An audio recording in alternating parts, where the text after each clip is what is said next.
Olá, está no ar mais um Ver TV, um programa para quem gosta de televisão. Nós discutimos aqui toda semana o papel da TV na sociedade brasileira e você é sempre o nosso convidado. A edição de hoje do Ver TV é especial. Voltam ao programa alguns dos temas debatidos ao longo do ano que passou. No programa de hoje, temos uma conversa sobre diversidade e etnias. Começamos pelo programa sobre religiões de matriz africana. A religião mais perseguida no mundo é a cristã. De acordo com o relatório da Comissão de Liberdade Religiosa Internacional dos Estados Unidos, esse é o grupo que mais sofre com torturas, prisões e mortes por sua crença.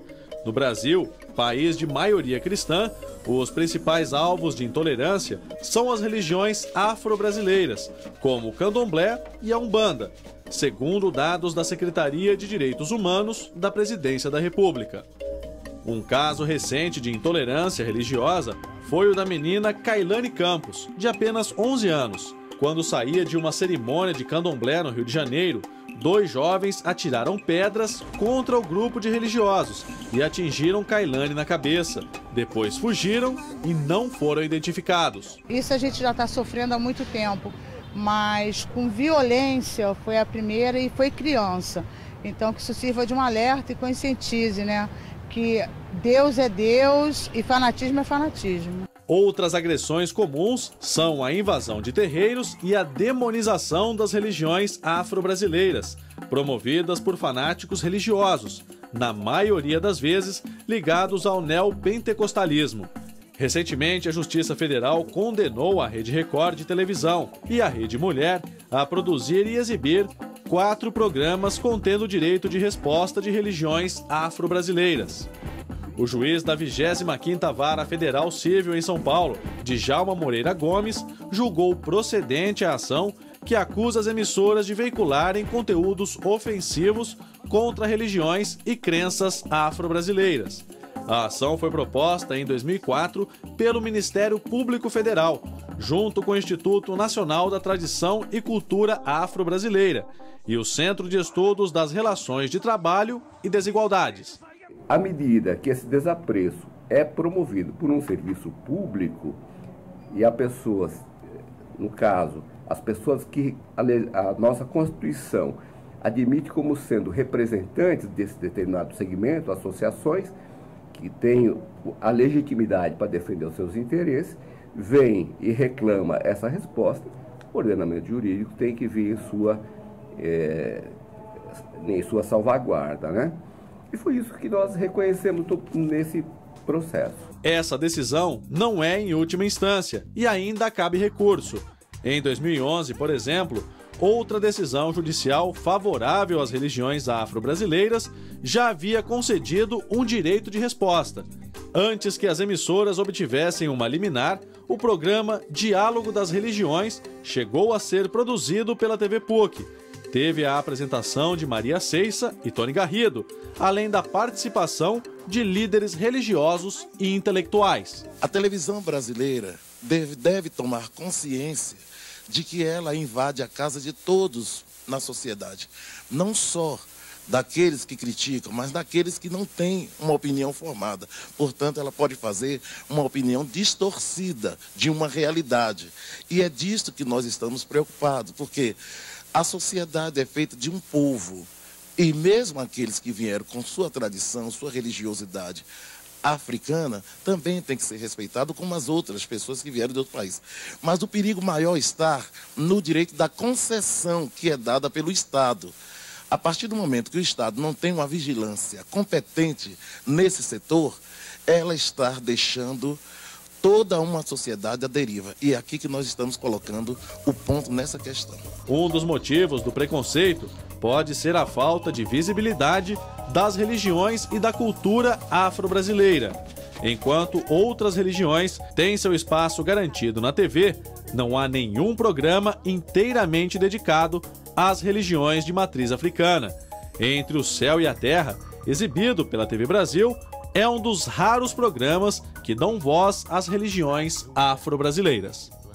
A gente tem uma história da nossa religião que é a forma que fomos arrancados de África, né? Éramos reis e rainhas, tivemos que vir em forma e condição de escravo, tendo que ocultar nome, religiosidade, fé.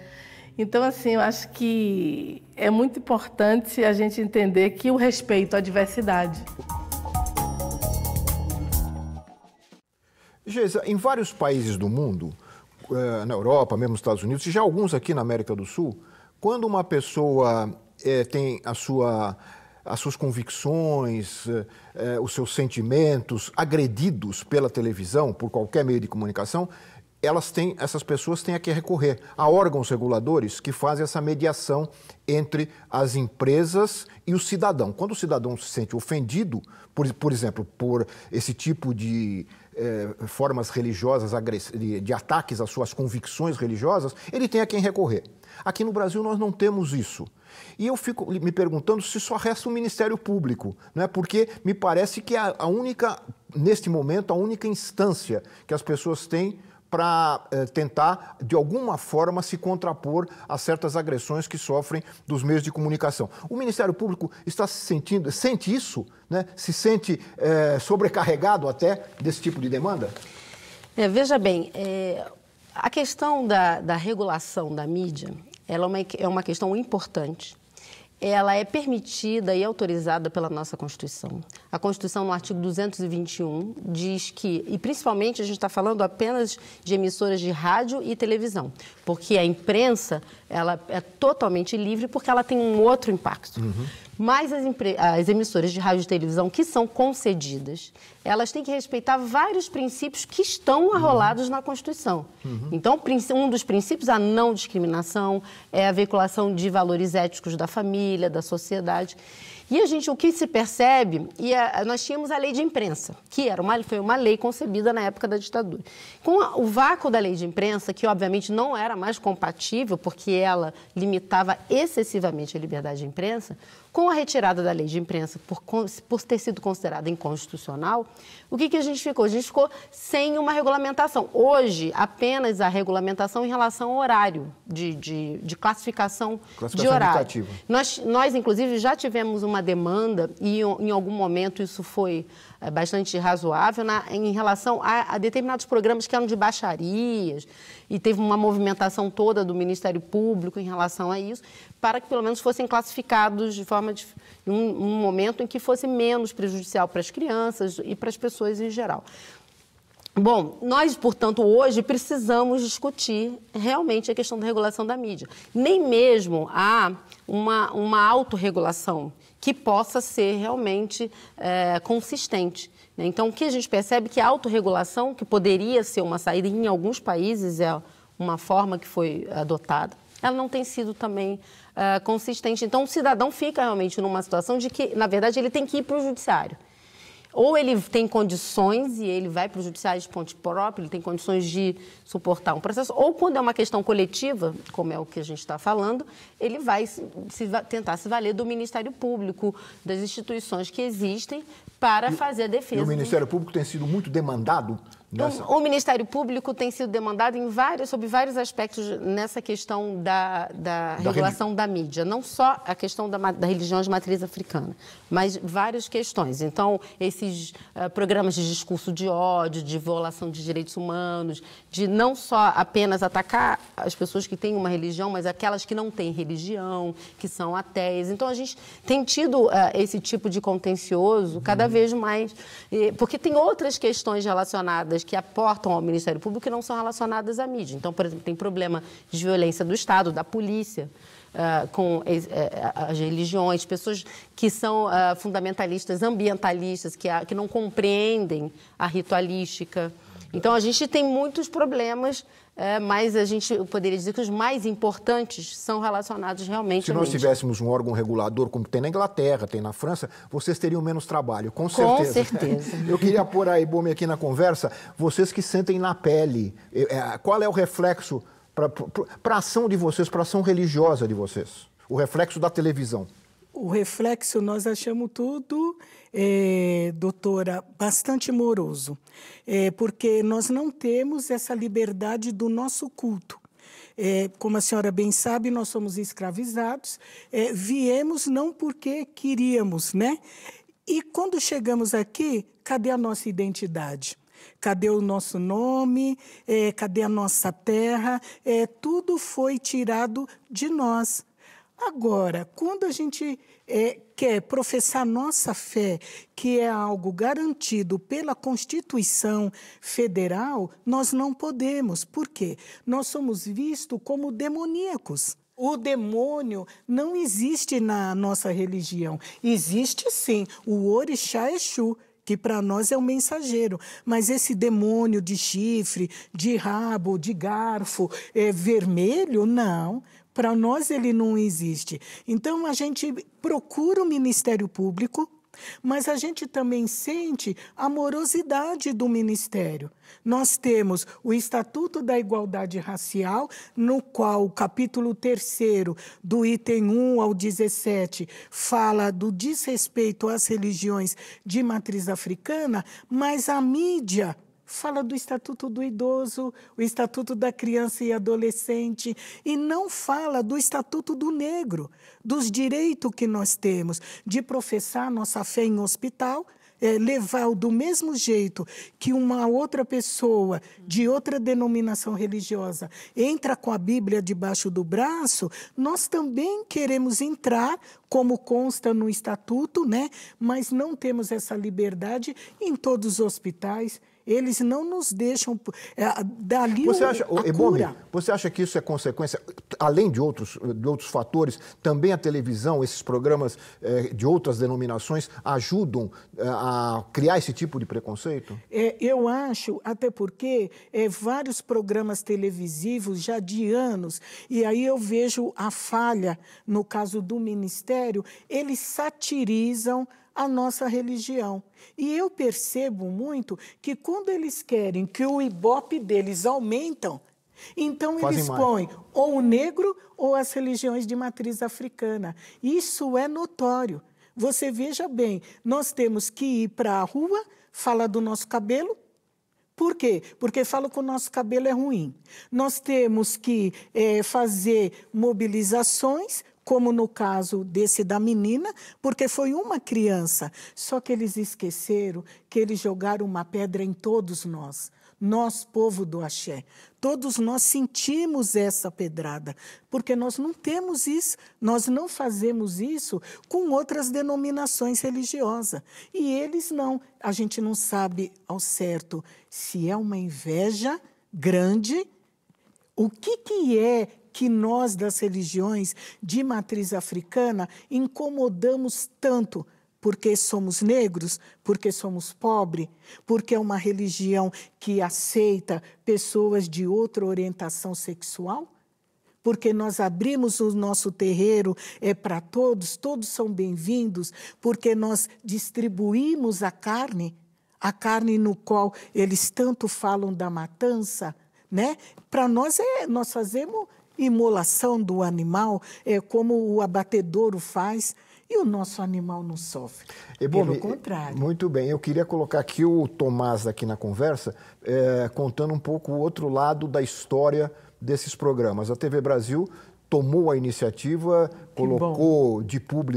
publicou 2 editais para produção de programas religiosos, né? E o Tomás é o produtor de um deles, não é? O programa Entre o Céu e a Terra. Como é que está sendo? Esse programa é veiculado pela TV Brasil? O Entre o Céu e a Terra é quarta-feira às 20 horas e o outro programa Retratos de Fé. Retrato de Fé vai às quintas-feiras. Como é que está sendo? Qual é o impacto de um tipo de programa que me parece, salvo engano, é inédito na televisão brasileira? Quer dizer, tratar as religiões dessa forma como a TV Brasil está tratando. Bom, primeiro, uma iniciativa muito feliz da TV Brasil, né? No sentido de ter identificado essa demanda, né? Teve uma escuta para a sociedade civil que se mobilizou em determinado momento e reclamou esse espaço, né? Incluindo aí representantes de religiões de matriz africana, representantes dos ateus e agnósticos, enfim, entre outros. E E a TV Brasil, então, criou esse espaço e convocou, através de 2 editais, isso foi em 2013, a produção desses programas. E para nós que, enfim, vencemos o edital com um projeto, foi uma concorrência pública na qual se inscreveram produtoras do Brasil inteiro, com projetos diferentes. O nosso projeto, que virou o programa Entre o Céu e a Terra, foi vencedor. E o Retratos de Fé também venceu o outro, que é de uma produtora de Belo Horizonte, a Aldeia. Quanta diferença entre os dois? O Entre o Céu e a Terra é um programa que aborda temas da humanidade, temas éticos, filosóficos, universais, do ponto de vista da diversidade religiosa no Brasil. Então, a gente tem... Cada episódio é um tema, então tem temas como o amor, o trabalho, a justiça, o medo, traição, enfim, temas que são caros a todos os homens e mulheres, e a gente dá voz à diversidade religiosa através das lideranças espirituais, dos sacerdotes, dos fiéis de várias religiões professadas no Brasil, e também de acadêmicos, pessoas de fora do campo religioso. A gente também ouve ateus e agnósticos, né, porque eles também participam desse debate, né? Sobretudo quando a gente fala de liberdade religiosa, a gente tem que considerar também a liberdade daqueles que não professam fé nenhuma, né? Então, e aí o programa, nesse sentido, ele consegue abraçar as diferentes visões, e eu não diria criar consenso, porque isso não é um objetivo do programa, né? O objetivo do programa é criar o espaço para as religiões poderem se manifestar. Mas, invariavelmente, naturalmente, a gente assistindo o programa, a gente percebe, às vezes, um rabino, um pastor e uma mãe de santo com ideias muito semelhantes sobre o mesmo assunto. Então, acho que o programa é muito feliz nesse sentido, porque ele conseguiu trazer para um mesmo fórum visões completamente distintas, e aí o programa abre espaço para essas religiões mais tradicionais, as religiões abraâmicas, né, do livro, que a gente chama as religiões cristãs, judaica e islâmicas, as religiões de matriz africana, que também tem uma entrada importante no programa, nas suas mais diferentes tendências no Brasil inteiro. Olha, esse negócio de inferno, isso não é muito do candomblé. A gente acredita que existe outro plano. Se você se dá bem ou se dá mal, se está bem ou se está mal lá, eu acho que depende muito do como você viveu uma vida aqui. Nós vamos fazer um rápido intervalo nesse Ver TV especial que discute o papel social da televisão. O Ver TV volta já.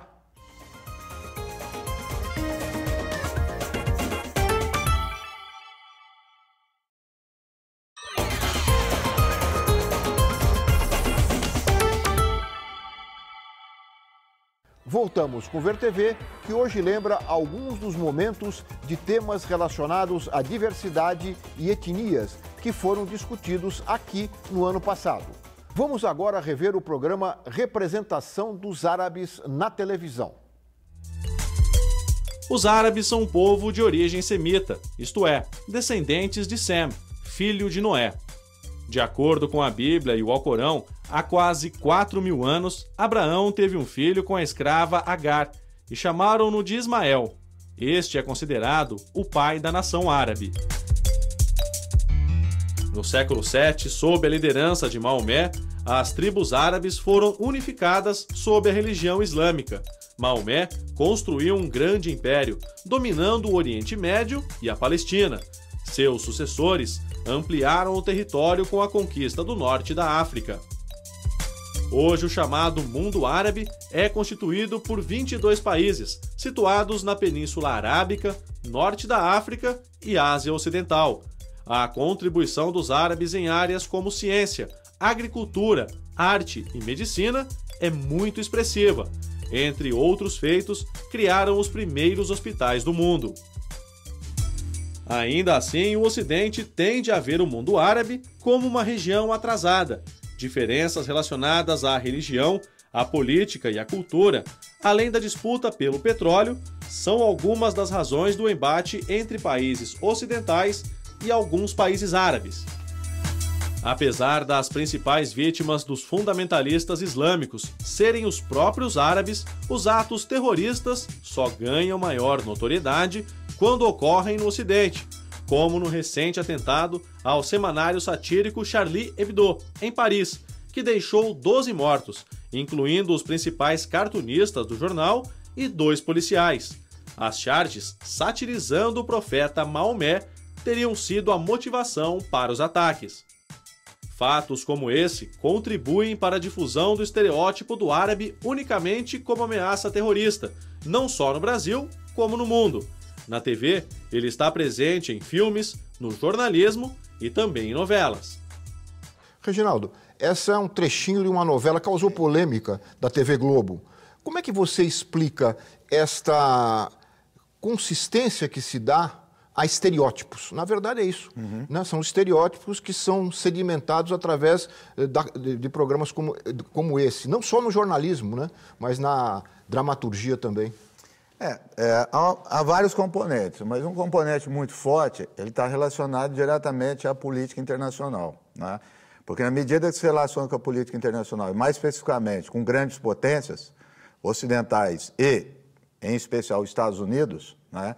Há uma série de construções, né, que vêm nas agências, né, de notícia, no cinema, né? E todas essas representações, né, em termos de como uma queda da pedra dominó, vai se repercutindo, vai caindo para todos os lugares do mundo, porque há esse domínio, né? Então, a região, na verdade, como ela foi colonizada, né, uma região colonizada pelas grandes potências, Império Otomano, depois grandes potências, influência dos Estados Unidos, dá para perceber o quê? Que alguns estereótipos se mantêm e outros se alteram, né? Então, por exemplo, o estereótipo do exotismo, etc., ele se mantém. Até hoje ele é menos relevante, pelo que aparece. Hoje é mais relevante o quê? A ameaça. E essa, numa perspectiva histórica, a gente pensar o século XX, ela é mais recente. É interessante isso. Então, se você olhar mais na década de 80, por exemplo, 70, 80, né? E aqui vamos falar mais especificamente de islâmico, né? Que aí também é uma confusão proposital, mais do que árabe, se começa a falar muito mais de islâmico, né? Em função do que vai acontecer no Afeganistão na década de 70, no Irã, né? E aqui eu lembro uma imagem muito forte para mostrar essas alterações, uma imagem que é do Ronald Reagan, recebendo os mujahedins, que são os guerrilheiros afegãos, na Casa Branca, e ele dizendo que eles são os novos founding fathers, né? Os fundadores dos Estados Unidos. E dizendo, é a religião contra o ateísmo. Nós estávamos na Guerra Fria. Passa 6, 7 anos, muda completamente. Então, essa da novela, por exemplo, é a imagem do terrorista, né? Que é uma imagem, em termos históricos, recente para o árabe, né? O árabe, vamos chamar árabe islâmico aqui, né? É o árabe islâmico. Portanto, a política internacional, ela vai moldando isso em função das circunstâncias. E até a novela entra nessa moldagem. Não há dúvida, né? Ainda mais é uma representação muito, muito forte, né? Então, você veja, terrorismo, né? Aí pegou palestino, né? Você tem, quer dizer, a grande maioria, e isso é coisa, mais de 99% dos palestinos nunca tiveram relação nenhuma com a ação terrorista. Claro. Né? Então, generaliza. Isso, há uma generalização que é muito rápida. A própria imagem que foi mostrada aqui dos atentados do Charlie Hebdo, né? Aquela execução do policial. O policial que foi executado ali no chão é islâmico. E até assim, um islâmico, especificamente, muito mais religioso do que os outros, que passaram para o Islã muito recente. E ele não. Né? Então, essas coisas começam a se misturar e se omite essas complexidades. Isabelle, como você vê essa representação, talvez indo um pouco mais além, também da mulher, não é? Tanto nas novelas como no noticiário? Eu acho importante a gente também delimitar, né? A árabe é uma etnia, o Islã é uma religião, né? Então, a gente vê até essa confusão, né? Que é muito grande. Então, se a gente vai falar de árabe, a gente também encontra cristãos, enfim, budistas, como você tem islamitas não árabes. Existem muçulmanos não árabes, como os afegãos, que o Reginaldo estava falando. Mas a questão da mulher é muito interessante, porque quando a gente vê como a gente vê muito na mídia a mulher muçulmana, principalmente, ela é oprimida, ela sofre perseguições, mas quando essa perseguição, essa opressão vem de não muçulmanos, isso não aparece. Então, os muçulmanos perseguem as suas mulheres, não sei o quê. A questão palestina, por exemplo, diariamente as mulheres palestinas muçulmanas são perseguidas, quer dizer, elas são revistadas, elas são humilhadas por uma ocupação que acontece há mais de 60 anos e dificilmente os jornais falam sobre isso. No Iraque também. No Iraque, enfim. Então, a imprensa cobre muito a perseguição de muçulmanos contra muçulmanas. Agora, de não muçulmanos contra muçulmanas é raríssimo. Bom, já que você falou na imprensa, eu vou colocar o Zé Antônio aqui na conversa. Como é que você vê essa cobertura da imprensa, indo mais aí para o jornalismo? A gente começou com a novela, indo mais para o jornalismo. Eu acho que o que o professor Reginaldo falou no começo está certíssimo, que a nossa imprensa, as fontes dela são basicamente do chamado Ocidente, né? Que o Brasil não faz parte, né? Para os Estados Unidos ou para o Reino Unido, por exemplo, o Brasil, a América Latina, não é parte do Ocidente. Mas a imprensa brasileira se acha parte do Ocidente e gostaria de fazer parte. Então, os valores que ditam as reportagens e talvez no caso até as novelas, eles vêm dessa fonte que é o Ocidente. E, como o professor também falou, o Ocidente tem um histórico de colonialismo no Oriente Médio que existe até hoje, a meu ver, né? Você tem, houve uma democratização na América Latina, até na África subsaariana você tem experiências democráticas, na Ásia, mas no Oriente Médio isso não aconteceu até hoje, né? Existe uma aliança firme entre as potências ocidentais e as ditaduras locais no Oriente Médio, né? Que ajudam a fomentar esse estereótipo sobre a população árabe, de que a população árabe não conseguiria se autogovernar, que precisa de um homem forte para governá-los, né? Muito bem, nós ouvimos a opinião inicial de vocês três e vamos colocar agora outras opiniões. O VerTV foi às ruas do Rio de Janeiro, mais especificamente naquela região de comércio popular, o chamado Saara, que não tem nada a ver com o Saara, né? É a sigla da Sociedade dos Amigos daquela região. Lá no centro, ela é conhecida por abrigar muitos comerciantes, principalmente descendentes de árabes. E nós perguntamos para eles o seguinte, qual a opinião que eles têm sobre a representação que a mídia faz do povo árabe aqui no Brasil? Vamos ouvi-los. Me sinto muito bem. Sempre falam bem dos árabes. Todas as novelas de todos os canais falam bem do mundo árabe. E nós sentimos orgulhosos com isso. Eu acho que ela é mais verdadeira do que deveria ser. Eu acho que ela transmite todos os fatos, principalmente o Canal 2, de quem eu sou fã. Eu acho que transmitem bem e acho que a guerra que eles estão tentando fazer contra os assassinos que estão na Síria é correta.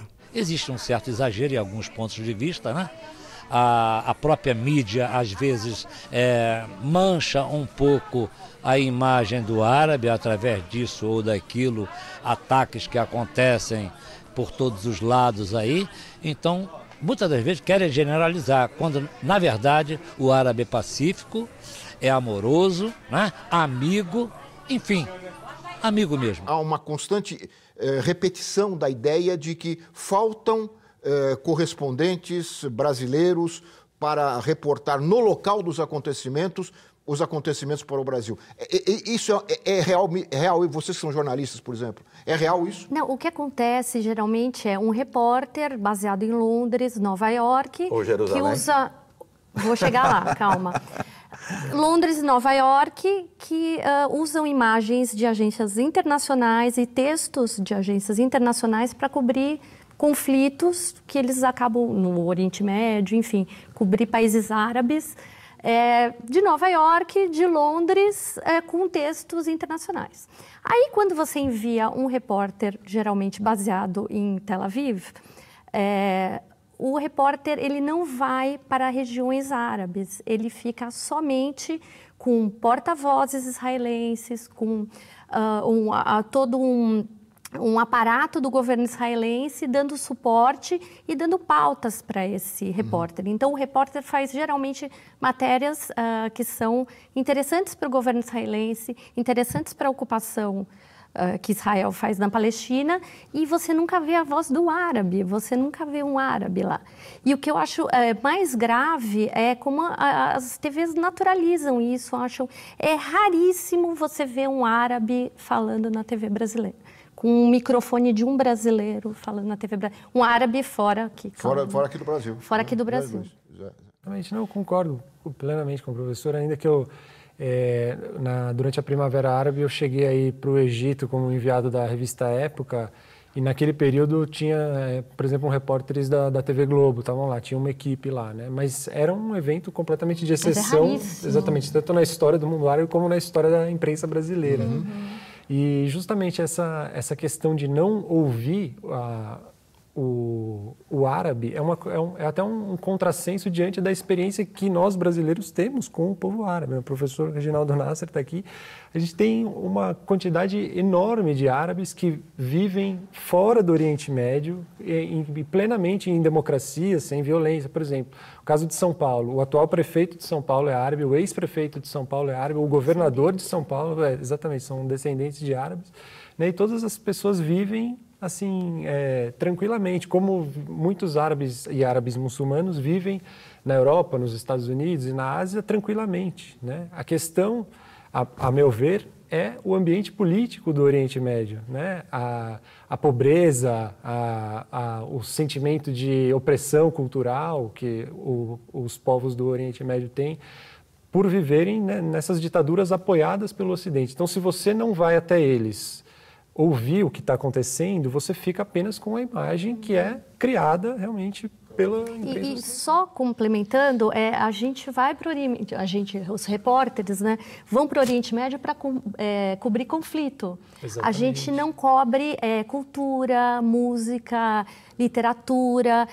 Eu fiz um trabalho de mestrado sobre o assunto e as porcentagens sobre assuntos ligados a árabes e muçulmanos, ligados à violência, era de mais de 70%. Então, de todas as matérias que eu vi em 2 jornais de São Paulo, os 2 principais jornais de São Paulo, mais de 70% do que eles publicavam sobre árabes e muçulmanos era sobre violência. E menos de 10% era sobre cultura. Quer dizer, então, o foco, a gente aqui também só está falando de violência, a gente não está falando como a contribuição do árabe para a cultura, para a literatura, enfim, para diversos campos. A gente está focando aqui no... Não, e não se mostra, só para completar, nós estamos terminando o primeiro bloco, depois eu queria ouvi-los também, não se mostra o cotidiano desses países, né? O cotidiano em paz desses países, o cotidiano não conflituoso. Ou o cotidiano em geral, porque veja, quando começa a Primavera Árabe, eu realmente falava, bom, agora tem esperança que para com esses estereótipos, etc., e discuta política e economia como em qualquer lugar do mundo, como discutindo na América Latina e no Brasil, né? E tinha tudo para isso, porque os movimentos não eram de organizações islâmicas. Ninguém levantou a bandeira, não tinha atentado terrorista. E as pautas eram o quê? As pautas que tem em qualquer lugar do mundo. Mas, apesar disso, durante o processo começaram a alocar, né, fazer essa percepção, essa construção, né, da Primavera Árabe. E veja que interessante, porque e logo no começo eu mesmo falei, deixa eu fazer uma experiência, fazer algumas pesquisas sobre as sociedades, sobre dados que qualquer lugar do mundo tem. PIB per capita, desigualdade. A dificuldade para encontrar isso. Você não encontra esses dados. Então, assim, já por princípio, tolhe as pessoas dessa informação para fazer as avaliações. Nós vamos fazer agora um rápido intervalo nesse Ver TV especial que discute o tema diversidade e etnias. Nós voltamos já.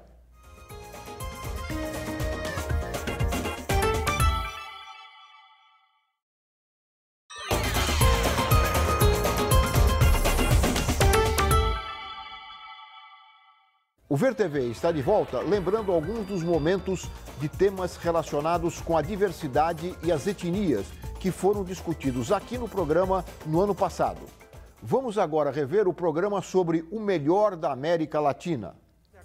De acordo com dados de 2013 do Ibope Mídia, a televisão é o meio de comunicação mais consumido na América Latina. No Peru, por exemplo, 99% da população tem acesso à TV. No Brasil, ela chega a 96% dos brasileiros. A produção televisiva dos países latino-americanos tem nas novelas um dos seus mais importantes produtos. Os folhetins brasileiros, mexicanos, argentinos e colombianos são vistos em várias partes do mundo. O que você ouviu não foi bem assim. Eu queria te mandar para outro lugar para te proteger, não é o que você está pensando.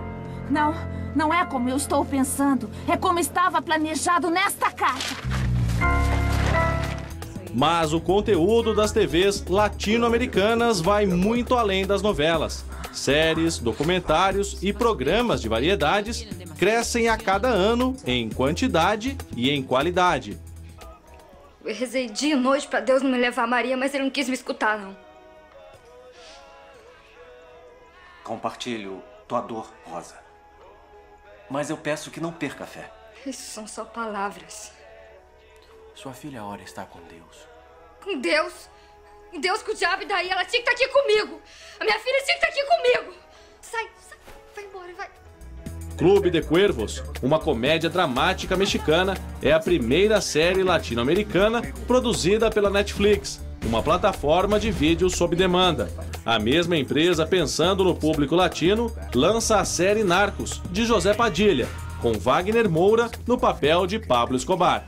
Yo soy Pablo Emilio Escobar Gaviria. Haciendo negocios así que pues fresco, ustedes eligen plata ou plomo.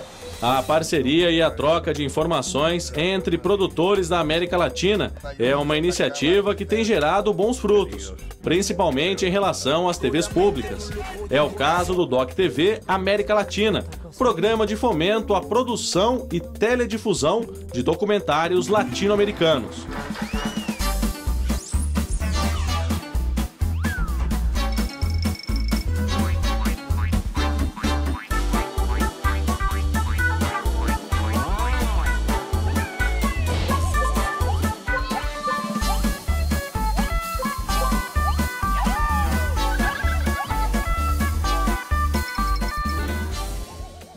O marco da parceria entre as TVs latino-americanas é a TAL, Televisão América Latina, uma rede de comunicação criada em 2003 que promove o intercâmbio de conteúdo e de ações cooperativas entre canais de TV, instituições culturais e produtores independentes. Entre suas produções, destaque para a série documental Latino-Americanos, exibida pela TV Escola. Contanos de esta propuesta de ustedes, de la que están trabajando aquí en la ciudad de Tacuarembó. Bueno, la propuesta fue un pedido de un canal que se llama Televisión de América Latina para hacer un documental sobre los uruguayos. Ellos ya han realizado otros documentales en otros países de América Latina, por ejemplo los mexicanos, los argentinos, los paraguayos. Nada, y ahora nos toca a nosotros intentar mostrarnos lo mejor posible para afuera. E o programa Tal Como Somos, exibido pela TV Brasil. Estou feliz aqui en Venezuela, porque este es un país que se le ve actualmente desarrollo, bienestar para las comunidades. Entonces nos adaptamos a la vida de donde somos. Recentemente, em Montevidéu, no Uruguai, ocorreu a entrega dos prêmios TAL, contemplando o melhor da produção da TV na América Latina. Entre os vencedores, o programa Diálogos em Confiança, do canal 11 do México, levou o prêmio do público. E a série O Brasil, de Darcy Ribeiro, uma produção da TV Brasil, levou o prêmio de melhor série documental. Uma criança só tem 7 anos uma vez. E depois 8, 9, 10. E se ele não tem educação aqui agora, ele está excluído. Ele sempre me dizia, e foi um ensino que nunca esqueci esse, não?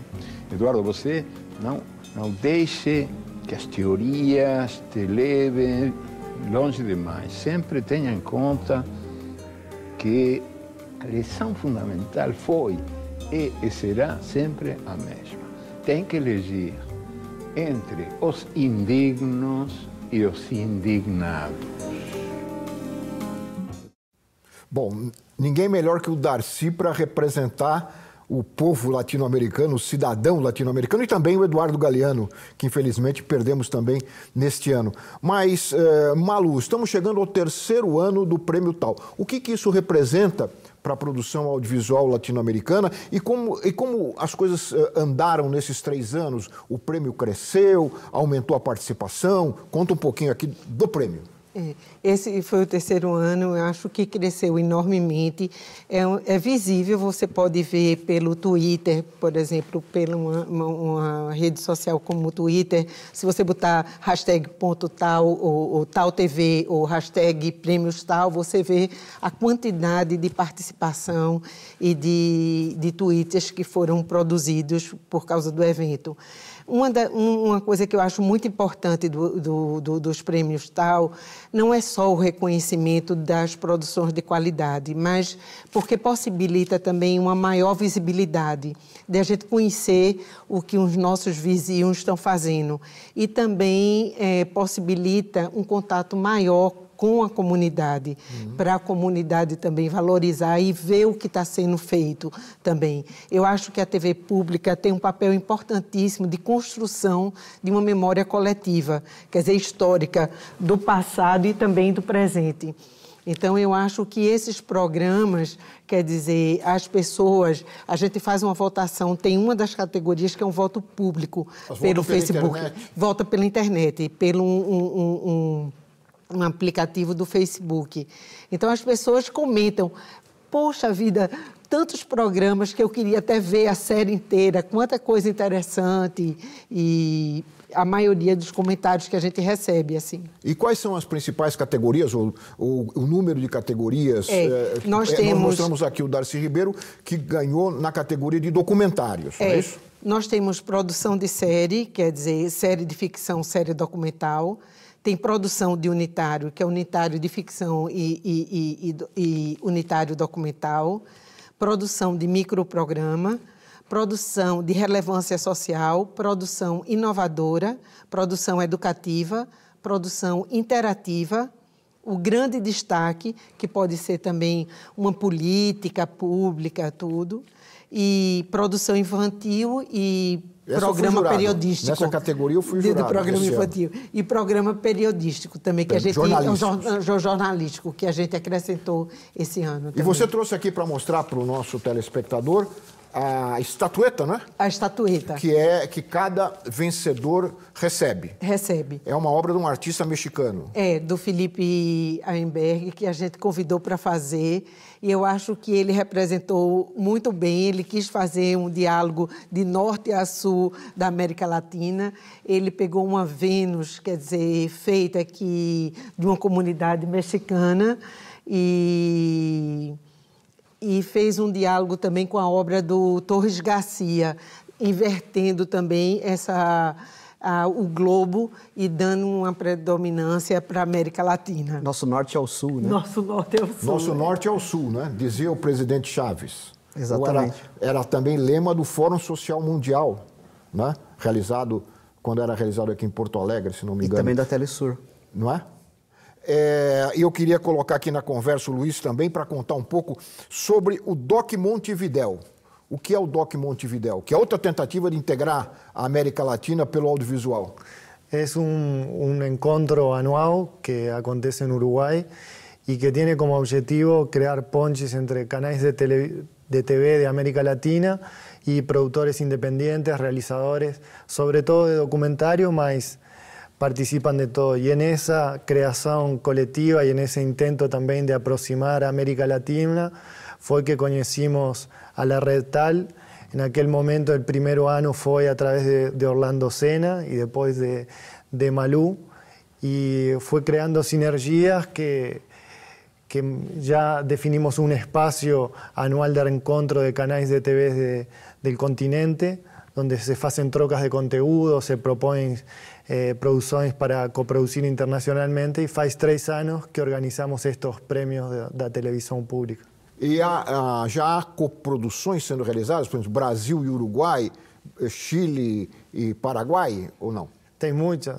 En estos años, una de las cosas que aconteceu lá fue que se desenvolvió un modelo de coproducción entre canales de TV, donde los canales presentan una propuesta, un formato, y ahí los otros canales que forman parte de la red, si están interesados, producen en su propio país un capítulo y después compartilhan el resultado entre todos. Es como una mistura, aquí se falou del Doc TV América Latina, tem um pouco dessa inspiração, mas encontrando outro modelo que possibilita também muita... Construção de séries coletivas, não documentários unitários, como é no caso do Doc TV, de que cada um produz um documentário autoral.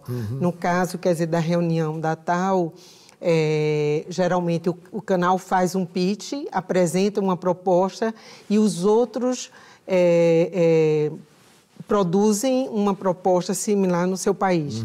Então, por exemplo, são séries geralmente rios da América. Então, cada um faz de um rio do seu país e junta, e quer dizer, você vai ter os rios do Brasil e os rios da América Latina também. Então, geralmente, às vezes, grandes personalidades. Nós fizemos sobre atletas olímpicos, fizemos sobre questão sobre na Copa, para a Copa do Cores do Futebol, que paixão... Quer dizer, em vez de ficar xingando a Argentina, a gente faz, aproxima a Argentina, né? Porque nós somos muito disso, né? Porque como se o futebol fosse uma guerra, né? E nos distanciando dos argentinos, quando deveríamos estar muito mais próximos deles. Eu queria colocar o Alexandre aqui na conversa. Alexandre, você, o teu dissertação de mestrado falou um pouco do silêncio, né, da mídia sobre a América Latina aqui no Brasil. Isso são iniciativas como essa que ajudam a quebrar um pouco esse silêncio, não é? Exatamente. Para usar uma figura do Gabriel Garcia Marques, a América Latina vivia uma espécie de solidão na chamada mídia hegemônica ou na indústria jornalística, principalmente brasileira. Essa figura que você utilizou no começo é própria. É como se nós estivéssemos de costas para a América Latina com olhos virados para o Atlântico, para os Estados Unidos e para a Europa. E são iniciativas como essas que ajudam a quebrar um pouco essa solidão. São emissoras como a Telesur, iniciativas como essa, a TV Tal, de você poder enxergar a América Latina que existe e perceber que temos muito mais semelhanças e similaridades entre nós do que diferenças. Todo mundo fala, porque a língua é uma barreira entre nós e os hispanohablantes. O inglês é uma língua muito mais distante do que do português do que o espanhol. E mesmo assim a gente consome muito mais produtos dos Estados Unidos e da Europa do que produtos latino-americanos. Então a língua não é uma barreira. Eu não gosto quando usa essa desculpa. O que tem realmente é um preconceito, é uma falta de estudos e falta de visibilidade de tudo que acontece. Então, se não fosse pela tal, se não fosse por outras iniciativas como essa, a América Latina continuaria numa grande solidão. Continua sendo esquecida. Sim. Aqui no Brasil, principalmente, muito. E também em outros países, né, da América Latina. Se você fizer uma pesquisa, perguntar, me cite 5 capitais latino-americanas, dificilmente alguém vai colocar São Paulo ou Brasília como sendo uma cidade latino-americana, né? Essa sensação de que o Brasil é um país à parte da América Latina. Entre os países hispanohablantes, digamos, Argentina, Uruguai, Paraguai, há uma certa semelhança, mesmo assim ainda não é tanta. O que acontece, Lalo, é que com os acontecimentos geopolíticos dos últimos anos, com a aproximação de alguns governos que deram mais atenção para essa questão econômica e política, houve mais aproximação, e aí a aproximação econômica e política trouxe também a aproximação cultural. Então, se não fosse pelos eventos que começaram a ocorrer na América Latina de 98, 2002 e 2003, com a eleição de alguns presidentes que deram reforço para essa questão da integração Sul-Sul, talvez essas iniciativas culturais tivessem mais dificuldade também para existir. Olha, vamos falar da Universidade Federal da Integração Latino-Americana, criada pelo governo brasileiro lá em Foz do Iguaçu. Especialmente aqui para o VerTV, os alunos de comunicação da UNILA. A UNILA é a Universidade Federal da Integração Latino-Americana, localizada em Foz do Iguaçu. Esses alunos entrevistaram lá em Foz do Iguaçu a professora Michele Daca. Ela vem pesquisando a produção audiovisual do continente e fala aqui para o VerTV sobre a importância das TVs públicas na divulgação dessa produção. Vamos ouvi-la. Até uma das primeiras experiências que tem em termos de rede de produção televisiva latino-americana. Ela começou com esse esforço de circulação de conteúdo, praticamente garimpando nos países da América Latina o que se fazia em termos de audiovisual, sem muito ligar para critérios de estética e de linguagem, simplesmente para ver como registro o que era feito na América Latina. Então, a partir desse esforço, já se criou uma heterogeneidade de conteúdo e principalmente de vozes muito grande, o que a gente não tem, infelizmente, nos canais, na televisão hegemônica, né? Nesse conteúdo que tem uma menor representatividade, digamos, dessa cultura. E tão pouco se fala em América Latina numa representação hegemônica televisiva. Isso muito tem a ver pela própria história como surgiu a televisão nos países da América Latina, que partiu do modelo mais econômico, comercial, do que cultural e diverso, né? Então, isso acabou até sendo o ponto que motivou a criação de um projeto como a Tal, que começou com esse nível de acervo, de garimpar esse conteúdo na América Latina, e depois chegou no nível de coprodução televisual. A partir da Tal, a gente pôde conhecer um pouquinho mais, e os próprios países, televisões, puderam conhecer um pouquinho mais do que se produzia, em termos de produção independente, e também das televisões públicas latino-americanas. Eu queria ouvi-los depois sobre isso que ela fala da dificuldade desses produtos entrarem nas televisões comerciais, que ela chama de hegemônicas. Mas eu queria ressaltar também a presença de uma obra do Torres Garcia, seu compatriota, né? Importante artista plástico latino-americano, que tem a ver aqui também com os troféus, Malu? Com a estatueta que, como eu falei anteriormente, o Felipe se inspirou na obra do Torres Garcia para dar essa centralidade ao mapa da América Latina. Porque o Torres Garcia, não sei se vocês perceberam, virou de cabeça para baixo a América Latina, né? Na obra dele. Este foi um Ver TV especial que reapresentou alguns dos momentos das discussões sobre temas relacionados à diversidade e às etnias. Muito obrigado a você que nos acompanhou. Lembrando que todos podem entrar em contato conosco pelo Twitter, pelo Facebook ou pelo nosso endereço eletrônico, que é vertv@ebc.com.br. E você também pode assistir ao Ver TV e a íntegra das entrevistas apresentadas no programa de hoje no nosso site na internet.